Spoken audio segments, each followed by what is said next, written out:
ಹೌದೌದು, ಅರ್ಥ ಮಾಡ್ಕೊಳ್ಳಿ ಅಂತ ಹೇಳಿದ್ರೆ ದಡ್ರಿಗೆ ಹೇಳ್ದಂಗೆ ಹೇಳೋದು. ಅವರು ಬುದ್ಧಿವಂತರು, ದಡ್ರು ಅಂಡರ್ಸ್ಟ್ಯಾಂಡ್ ಅಂತ ಹೇಳ್ತೀವಿ ಇಂಗ್ಲಿಷ್ನಲ್ಲಿ ಪ್ಲೀಸ್ ಅಂಡರ್ಸ್ಟ್ಯಾಂಡ್. ಪ್ಲೀಸ್ ಅಂಡರ್ಸ್ಟ್ಯಾಂಡ್ ನಾ ಹೇಳೋದನ್ನ ಏನು ಅರ್ಥ ಮಾಡ್ಕೊಳ್ಳಿ ಅಂತ. ನಿಮಗೆ ಜ್ಞಾನ ಕಡಿಮೆ ಅಂತ ಅಲ್ಲ ಅದರ ಅರ್ಥ. ನಾವು ಕ್ಲಿಯರ್ ಮಾಡಿದಿರಿ ಅಂತ ಉತ್ತರ ಕೊಟ್ಟರು.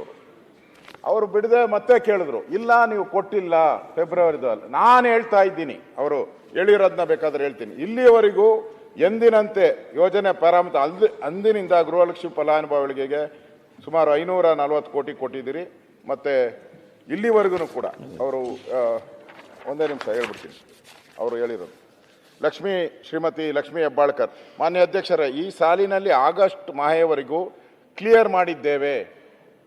ಮುಖ್ಯಮಂತ್ರಿಗಳೇ, ಆಗಸ್ಟ್ ಮಾಹೆಯವರೆಗೂ ಕ್ಲಿಯರ್ ಮಾಡಿದಿರಿ ಎಂದು ಹೇಳುತ್ತಿದ್ದೇನೆ.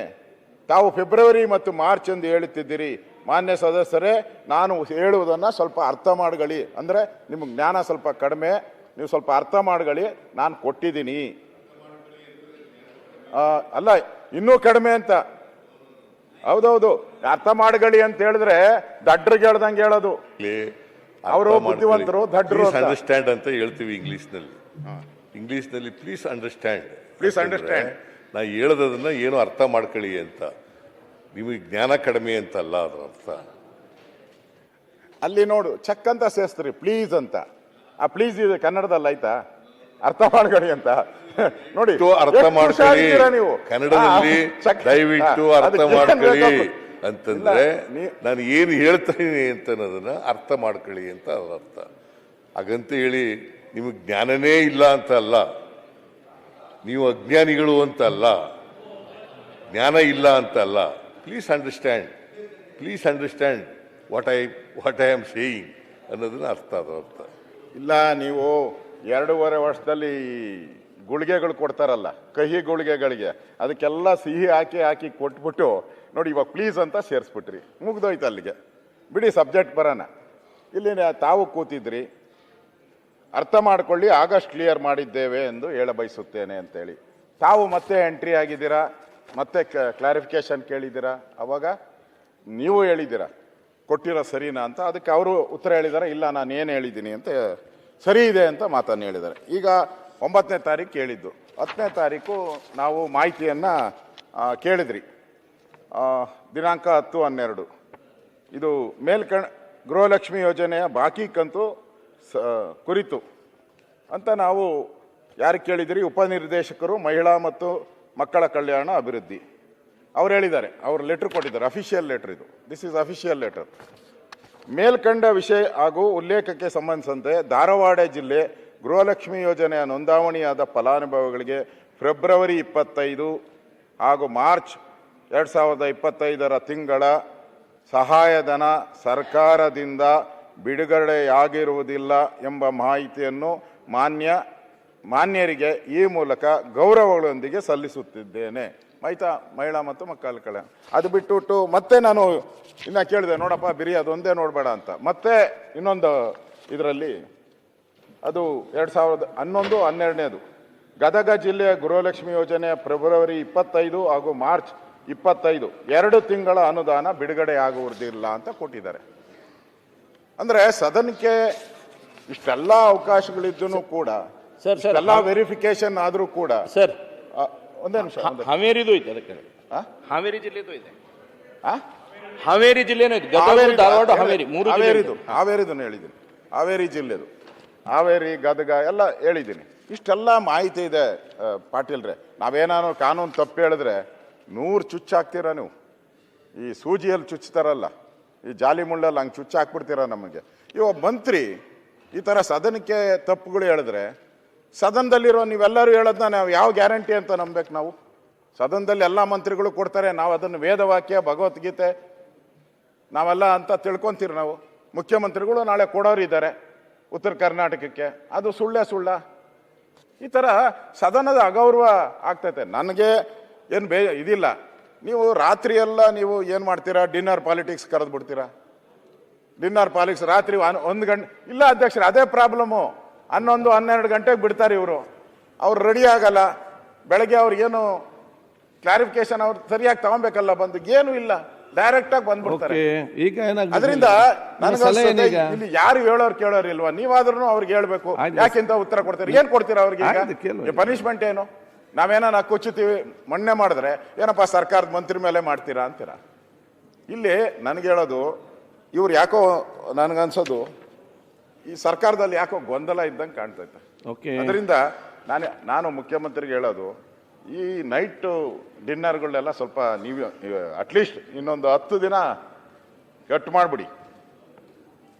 ನಮ್ಮ ಪರಮೇಶ್ವರ್ ಅವರು ಹೋಮ್ ಮಿನಿಸ್ಟ್ರು, ಅವರಾದರೂ ಪೊಲೀಸ್ ಬಂದೋಬಸ್ತ್ ಮಾಡೋದು ಬೀಗ ಹಾಕ್ಸ್ಬಿಡಿ ಡಿನ್ನರ್ಗಳಿಗೆಲ್ಲ. ಸದನ ಸರಿಯಾಗಿ ನಡೀತದೆ. ಇವರೆಲ್ಲ ಹೋಗೋದು ನಾನು ನೋಡಿದೆ, ನಮ್ಮ ಪಕ್ಕದ ರೂಮು ಕೇಳಿದೆ ಏನಪ್ಪಾ ಅಂತ. ಹೆಸರು ಹೇಳೋದು ಬೇಡ. ರಾತ್ರಿ ಇಲ್ಲಣೋ ನಾನು ಎರಡೂ ತಪ್ಪಿಸ್ಬೇಕು, ಅಲ್ಲಿ ಓದಂಗೂ ನೀವ್ಯಾಕೆ ಅವ್ರಿಗೆ ಬೆಂಬಲ ಮಾಡಿ? ಯಾರಿಗೂ ನನಗೆ ಸದನ ಮುಂದೆ ನಡಬೇಕು, ಇಲ್ಲೇ ಚರ್ಚೆ ಮಾಡಿ ಕೂತ್ಕೊಂಡ್ರೆ ಹೇಗೆ? 2 ಗಂಟೆ ಮುಗಿಸ್ಬೇಕು. ಉತ್ತರ ಕನ್ನಡ ಬಗ್ಗೆ ಮಾತಾಡಿದ್ದಾರೆ, ಮಂತ್ರಿ ಆಗ್ಬೇಕು ಅಂತ ವಿಚಾರವಿಲ್ಲ. ನನಗೆ ಸದನವನ್ನು ಈಗ ಖಂಡಿತವಾಗಿಯೂ ಇಲ್ಲ. ನೀವೀಗ ರೇಸ್ ಮಾಡಿ ಅವಕಾಶ ಮಾಡಿ ಕೊಟ್ಟಿದ್ದೇನೆ. ತಮ್ಮ ಸಲಹೆ ಸೂಚನೆ ಈಗ ಏನ್ ಮಾಡ್ಬೋದು?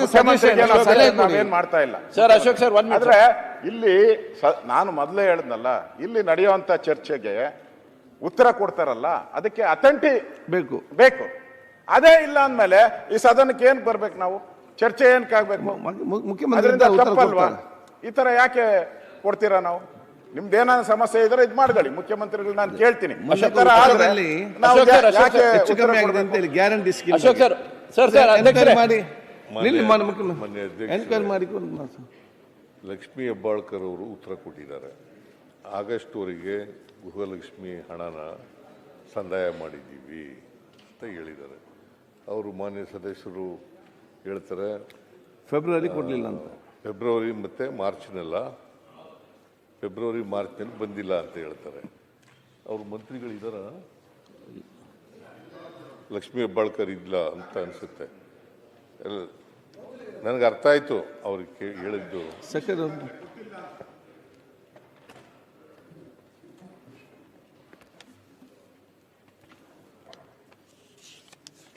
ಫೆಬ್ರವರಿ ಮಾರ್ಚ್ನಲ್ಲಿ ಕೊಟ್ಟಿಲ್ಲ ಅಂತ ಹೇಳ್ತಾರೆ. ಕೊಡದೆ ಹೋದ್ರೆ ಕೂಡಲೇ ಕೊಡಿಸೋಣ. ಒಂದು ವೇಳೆ ಕೊಡದೆ ಹೋದ್ರೆ ಕೂಡಲೇ ಕೊಡಿಸೋಣ. ಅವ್ರು ಹೇಳಿರ್ತಕ್ಕಂಥದ್ದು ಮಾರ್ಚ್ ಏಪ್ರಿಲ್ನಲ್ಲಿ ಅವ್ರ ಗಮನಕ್ಕೆ ತಂದಿರ್ತಾರೆ. ನನ್ನ ಪ್ರಕಾರ ಆಗಸ್ಟ್ವರೆಗೆ ರಿಲೀಸ್ ಮಾಡಿದ್ದೀವಿ ನಾವು ದುಡ್ಡನ್ನು. ಆಗಸ್ಟ್ವರೆಗೂ ಕೂಡ ರಿಲೀಸ್ ಮಾಡಿದ್ದೀವಿ. ಯಾವಾಗಲೂ 2 ತಿಂಗಳು ವ್ಯತ್ಯಾಸ ಇರ್ತದೆ. ಆದರೆ ಆಗಸ್ಟ್ನಲ್ಲಿ ರಿಲೀಸ್ ಮಾಡಿದ್ದೀವಿ. ನಾವು ಸೆಪ್ಟೆಂಬರು ಅಕ್ಟೋಬರು ಅದು ಕೂಡ ಕೊಡ್ತಕ್ಕಂಥ ಕೆಲಸವನ್ನು ಮಾಡ್ತೀವಿ. ಸೊ ಇದು ನೀವು ಬಂದಿಲ್ಲ ಅಂತ ಹೇಳಿದ್ರೆ ಕೂಡಲೇ ಕೊಡಿಸ್ತಕ್ಕಂಥ ಕೆಲಸ ಮಾಡೋಣ. ನೀವು ಕೊಡಲ್ಲ ಅನ್ನುವಂತ ವಾದ ಅಲ್ಲ. ಸರ್ಕಾರ ಕೊಡಲೇಬೇಕು. ಒಂದು ನಿಮಿಷ ಸರ್, ಕೊಡಲ್ಲ ಅಂತಲ್ಲ, ಸದನದಕ್ಕೆ ಸುಳ್ಳು ಹೇಳಿದ್ರಿಂದ ಸದನಕ್ಕೆ ಇದು ಹಕ್ಕುಚ್ಯುತಿ ಆಗಿದೆಯಾ ಅಥವಾ ಸದನಕ್ಕೆ ಅಗೌರವ ತೋರಿಸಿದಿರಾ ಅಂತ ಹೇಳಿ. ಯಾಕೆಂದ್ರೆ ನಾವು ಪದೇ ಹೇಳಿದ್ವಿ, ನೀವು ಆಗಸ್ಟ್ ತನಕ ಕೊಟ್ಟಿರೋದು ಹೌದು, ಆದ್ರೆ ಫೆಬ್ರವರಿ ಮತ್ತು ಮಾರ್ಚ್ ಕೊಟ್ಟಿಲ್ಲ ಅನ್ನೋದನ್ನ ಅವರು ಸ್ಪಷ್ಟ ಹೇಳ್ತಾ ಇದ್ದಾರೆ ಅಂತ ಅಂದಾಗ್ಲೂ ಕೂಡ ಅದನ್ನ ಅವ್ರಿಲ್ಲ ನಾವು ಕೊಟ್ಟಿದೀವಿ ಅಂತ ಹೇಳಿದ್ರು.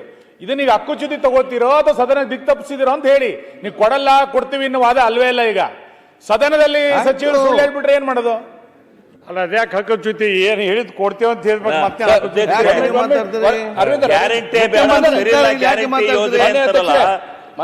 ಇಷ್ಟೊಂದು ಚಿಂತನೆ ಒಂದು 2 ತಿಂಗಳು ಹೆಚ್ಚು ಕಮ್ಮಿ ಕೊಡ್ತಾರೆ ಅಧ್ಯಕ್ಷರೇ. ಗ್ಯಾರಂಟಿ ಯೋಜನೆ ವಿರೋಧ ಮಾಡ್ತಾನೆ ಅವರು. ಓ ಶಿವಲಿಂಗಣ್ಣ, ನೀವು ವಿರೋಧ ಮಾಡ್ತೀರಿ.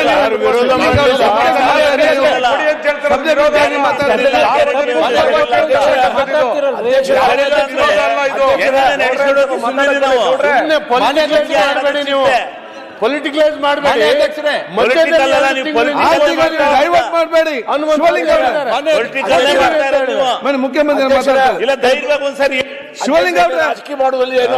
ಸ್ಪಷ್ಟವಾಗಿ ಹೇಳ್ತಾ ಇದ್ದೀನಿ, ಫೆಬ್ರವರಿ ಮಾರ್ಚ್ನಲ್ಲಿ ಬಂದಿಲ್ಲ ಅಂತ ಹೇಳ್ತಾರೆ. ಈ ವರ್ಷದ ಫೆಬ್ರವರಿ ಮಾರ್ಚ್ನಲ್ಲಿ ಬಂದಿಲ್ಲ ಅಂತ ಹೇಳ್ತಾರೆ. ಒಂದು ವೇಳೆ ಅದು ಅಕ್ಯುಚ್ಯುತಿ ಬರಲ್ಲ, ಅಕ್ಯುಚ್ಯುತಿ ಆಗೋದಿಲ್ಲ. ನಾವು ಒಂದು ವೇಳೆ ಕೊಡದೇ ಇದ್ರೆ, ಒಂದು ವೇಳೆ ಸೆಪ್ಟೆಂಬರ್ವರೆಗೂ ಕೊಟ್ಟಿದ್ದೀವಿ ನಾವು, ಒಂದು ವೇಳೆ ಬರದೇ ಇದ್ರೆ ಕೂಡಲೇ ಕೊಡೋ ರೀತಿಯಿಂದ ಅದನ್ನು ಚೆಕ್ ಮಾಡಬೇಕಾಗುತ್ತೆ, ಚೆಕಪ್ ಮಾಡಬೇಕಾಗುತ್ತೆ.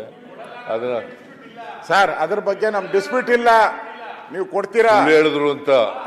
ಹಂಗೆ ಸದನಕ್ಕೆ ಹೆಂಗ್ ತಪ್ಪು ಮಾಹಿತಿಯನ್ನ ಸರ್, ಇಲ್ಲಿ ಸರ್, ಒಂದೇ ನಿಮಿಷ.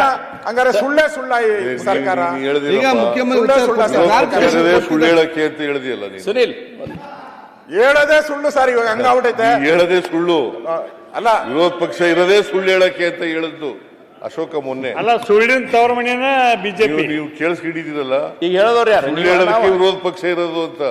ಸುಳ್ಳು ಹೇಳಕ್ಕಿಲ್ಲ ವಿರೋಧ ಪಕ್ಷ ಇಲ್ಲ, ನಾವು ಸುಳ್ಳು ಹೇಳಕ್ಕಿಲ್ಲ ವಿರೋಧ ಪಕ್ಷ. ಈಗ ಮುಖ್ಯಮಂತ್ರಿ ಮತ್ತೆ ಇಲ್ಲೇ ಸದನ ನೋಡಿ, ಈಗ ನೀವು ಕ್ಲಾರಿಫಿಕೇಶನ್ ಕೇಳಿದ್ದೀರಿ, ಮುಖ್ಯಮಂತ್ರಿ ಉತ್ತರ ಕೊಟ್ಟಿದ್ದಾರೆ, ಉತ್ತರ ಕೊಟ್ಟಿದ್ದಾರೆ. ಸುಳ್ಳು ಅಂತ ಮುಖ್ಯಮಂತ್ರಿ ಉತ್ತರ ಮತ್ತೆ ಚರ್ಚೆ ಆಗಿದ್ದಾರೆ. ಮಾತುಗಳೆಲ್ಲ ಸುಳ್ಳು. ನಾವು ಸುಳ್ಳು ಹೇಳಲ್ಲ. ಹೆಚ್ಚು ಕಡಿಮೆ ಆಗಿದ್ರೆ ಅದನ್ನ ಸರಿಪಡಿಸ್ತಕ್ಕಂಥ ಕೆಲಸ ಮಾಡ್ತೀವಿ. ಈಗ ಹೇಳಿದಾರಲ್ಲ, ಸುಳ್ಳು ಹೇಳಿದಾರಲ್ಲ ಅವರು. ಸುಳ್ಳು ಹೇಳಿದಾರಲ್ಲ ಸದನದಲ್ಲಿ ಮಂತ್ರಿಗಳು ಸದನ. ನಾನು ಸುಳ್ಳಲ್ಲ, ಅಸತ್ಯ ಅಂತ ಹೇಳೋ ವಿರೋಧ ಪಕ್ಷದಲ್ಲಿ ಇದ್ದಾಗ ಎಲ್ಲರೂ ಸುಳ್ಳೆ ಅಂತ ಅವ್ರನ್ನೂ ಸೇರ್ಸಿ ಹೇಳಿದ್ದು, ನಮ್ಮನ್ನೆಲ್ಲ. ಯಾರ್ಯಾರು ಇದಾರು ವಿರೋಧ ಪಕ್ಷದಲ್ಲಿ ಅವಾಗೆಲ್ಲ ಸುಳ್ಳು ಹೇಳೋದು. ನಾನು 2 ಸಾರಿ ವಿರೋಧ ಪಕ್ಷದ ನಾಯಕನಾಗಿದ್ದೆ, ಯಾವತ್ತೂ ಸುಳ್ಳು ಹೇಳಿಲ್ಲ.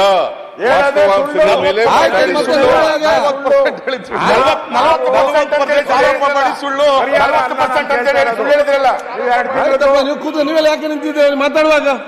ಕೂಗಲಿಗ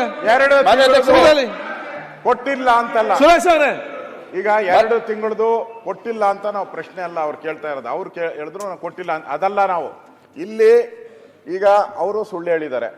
ಇಲ್ಲಿ ನಾನು ದಾಖಲೆಗಳು ಕೊಟ್ಟಿದ್ದೀನಿ. ಯಾರು ಇಲಾಖೆಯ ಮಂತ್ರಿ, ಒಂದೇ ನಿಮಿಷ ಸರ್, ಯಾಕೆ ಒಂದ್ ಸ್ವಲ್ಪ ನಮ್ ಕಡೆನೂ ಗಮನ ಕೊಡಿ. ಬಿರಿ ಆ ಕಡೆ ಅದೇ ಮಾಡ್ತಿದ್ದಿಲ್ಲ, ಸ್ವಲ್ಪ ಕ್ಲಾರಿಫಿಕೇಶನ್ ಕೇಳಿದ್ದೀರಿ, ಉತ್ತರ ಕೊಟ್ಟಿದ್ದಾರೆ. ಮಂತ್ರಿಗಳು ಮಾತಾಡ್ತಾ ಹೇಳಿದ್ರಲ್ಲ, ಕೊಟ್ಟವ್ರ ಮೇಲೆ ಈಗ ಅಧಿಕಾರಿ ಕೊಟ್ಟಿದ್ದಾರೆ, ನಮ್ಗೆ ಅಧಿಕಾರಿನಾದ್ರೂ ಸಸ್ಪೆಂಡ್ ಮಾಡಿ, ಇಲ್ಲ ಮಂತ್ರಿ ಮೇಲೆ ಆದ್ರೂ ಕ್ರಮ ಆಗ್ಲಿ, ಅಷ್ಟೇ ನಾವು ಕೇಳ್ತಾ ಇರೋದು. ನೀವು ಮಂತ್ರಿಗಳು ನೋಟ್ ಕಳಿಸಿದ್ದಾರೆ, ಅಲ್ಲಿ ಫೈನಾನ್ಸ್ ಬಿಡುಗಡೆ ಮಾಡಿಲ್ಲ ಅಂತ ಕಾಣುತ್ತೆ. ಸ್ವಲ್ಪ ಇದು ಮಾಡಿ ಏನು ಅವರೇ ನಾನು ಆದೇಶ ಮಾಡಿದ್ದೀನಿ ಹೇಳಿದ್ರು. ಮಂತ್ರಿಗಳು ನಾನು ಆದೇಶ ಮಾಡಿದ್ದೀನಿ ಹೇಳಿದ್ರು. 1 ಲಕ್ಷ ನೀವು ಅಪ್ರಿಷಿಯೇಟ್ ಆಗಿರೋದು. ಮೋಹನ್ ರೆಡ್ಡಿ ಅವರೇ, ಅಧ್ಯಕ್ಷೆ, ನಿಮಿಷ ಅಧ್ಯಕ್ಷೆ, ನಂದು ಕಳಕಳಿ ಏನಂತ ಕೇಳಿದ್ರೆ, ಶಿವಲಿಂಗೇಗೌಡ್ರೆ ಒಂದ್ ನಿಮಿಷ. ಶಿವಲಿಂಗೇಗೌಡ್ರೆ ಸರ್, ಮಾನ್ಯ ಅಧ್ಯಕ್ಷೆ, ನೀವು ಸಭಾಪೀಠದಿಂದ ನಮ್ಮ ರಕ್ಷಣೆಗೆ ಬರಬೇಕು, ಸದಸ್ಯರ ರಕ್ಷಣೆಗೆ. ನಾವು ಈ ಸದನವನ್ನ ಅತ್ಯಂತ ಗಂಭೀರವಾಗಿ ತೆಗೆದುಕೊಂಡಿದ್ದೀವಿ. ನೀವು ಪ್ರಶ್ನೋತ್ತರ ವೇಳೆಯಲ್ಲಿ ಸಚಿವರು ಬರಲ್ಲ, ನಮಗೆ ಸಿಗುವಂತ ಒಂದು ಅಪರೂಪದ ಪ್ರಶ್ನೆಯನ್ನು ಕೇಳಿದಾಗ ಸಚಿವರು ಇಲ್ಲಿ ಸಿಗಲ್ಲ, ಉತ್ತರನೂ ತಪ್ಪಾಗಿ ಕೊಟ್ಟಿದೆ ಅಂತಂದಾಗ ಯಾರ ರಕ್ಷಣೆಗೆ ಬರಬೇಕು? ನೀವೇ ರಕ್ಷಣೆಗೆ ಬರಬೇಕಾಗಿರೋದು. ಹಾಗಾಗಿ ಯಾರೋ ತಪ್ಪು ಮಾಡಿದರೆ ಸರಿ ಮಾಡಿದರೆ ಅನ್ನೋಕ್ಕಿಂತ ಹೆಚ್ಚಾಗಿ ಸದನದ ದಿಕ್ಕನ್ನ ಯಾರೂ ತಪ್ಪಿಸಬಾರ್ದು ಅಂತ. ಇದು ಮಾನ್ಯ ಮುಖ್ಯಮಂತ್ರಿಗಳು ಕೊಡಲ್ಲ, ಬಿಡುಗಡೆ ಮಾಡಲಿಲ್ಲ ಅಂತ ನಾನು ಹೇಳ್ತಾ ಇರೋದಲ್ಲ. ನೀವು ಸದನದ ಇರೋದು ಒಂದು ಕ್ವಶನ್, ಅವರಿಗೆ ಮತ್ತೆ ಕ್ವಶನ್ ಬರುತ್ತಾ? ಹಿಂಗಾಗಿ ನೀವು ಸಚಿವರುಗಳು ಇರೋಂತ ಟೈಮ್ ಟೇಬಲ್ ಸಚಿವರುಗಳು ಬರಲ್ಲ, ಹಾಜರಾತಿ ಇಲ್ಲ, ಇಲ್ಲಿ ಉತ್ತರ ಕೊಟ್ಟಿದ್ದನ್ನ ಉತ್ತರ ಕೊಡಲ್ಲ, ಉತ್ತರ ಕೊಡಿ ತಪ್ಪು ಕೊಡ್ತಾರೆ. ಇದು ಸರಿಯಲ್ಲ. ಅದಕ್ಕೆ ಆ ಪೀಠದಿಂದ ಒಂದು ಎಚ್ಚರಿಕೆ ಕೊಡಿ. ಆಯ್ತು, ಈಗ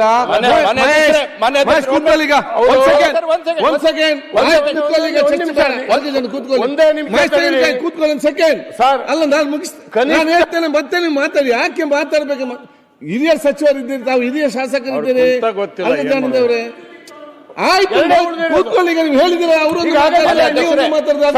ಈ ರೀತಿ ನಡ್ಸಕ್ಕಾಗುತ್ತಾ? ಆಯ್ತು, ನೀವು 3 ಜನ 3 ರೀತಿಯಲ್ಲಿ ಮಾತಾಡ್ತೀವಿ. ಒಂದ್ ನಿಮಿಷ ತಿಳಿದಿದ್ದಾರೆ, ಗವರ್ನೆನ್ಸ್ ತಮ್ಮ ಕೆಲಸ ಅಲ್ಲ, ಆಯ್ತು ಮಹೇಶ್, ಒಂದು ನಿಮಿಷ ಮಾತಾಡ್ತೀನಿ ಮಹೇಶ್, ಒಂದು ನಿಮಿಷ. ಆಯ್ತು, ಒಂದ್ ಸೆಕೆಂಡ್.